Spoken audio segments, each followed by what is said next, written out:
Years ago, I had visions of united enlightening. It was a large group of people rising up with financial strength and spiritual governing authority in this nation and the world abroad. They held the light to the path in their hands and led the ways out from chaos and civil unrest. They had influence and power to overtake that which is wealthy, yet evil in this world with a wealth of their own. They can overtake $1 billion porn industry with the billions of dollars they can put towards awareness and rescue of those so lost.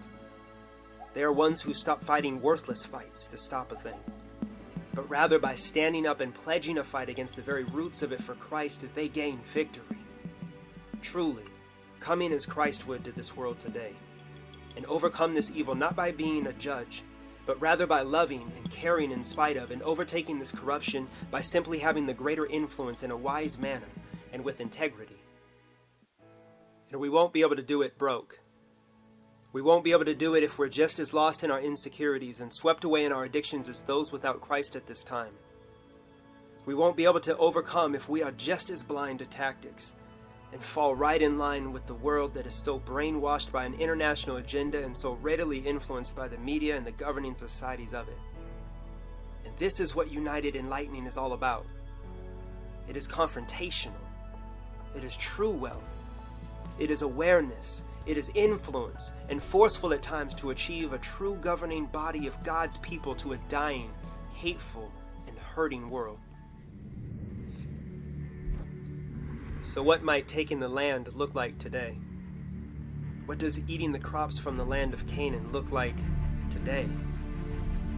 In the midst of chaos, there has historically been astronomical opportunity.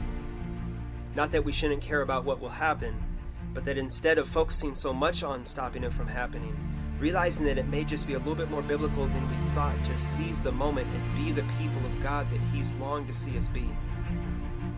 Not that He'll do this because we are holier than thou. No, don't miss the point.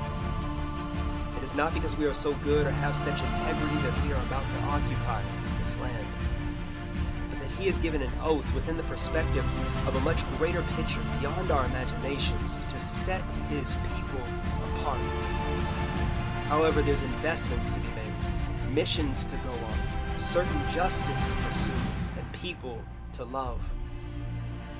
In these days, it's so important that instead of paying so much attention to the distraction of a tainted media and thoughts of what day the end will come and who is the Antichrist, we instead must be able to recognize the Antichrist spirit itself when it is here in full force, and to conclude that there are some things we can stop, and some things we aren't meant to stop, yet they may seem to attempt crushing us in the society we see.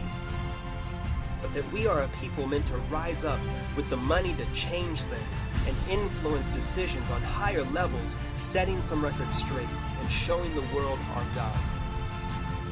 So for us who are positive, having faith, and believing God for bigger and better in the world, longing to see a society where somebody with a conscience and perhaps some godly character can stand up having some influence. What are we doing to really have that influence?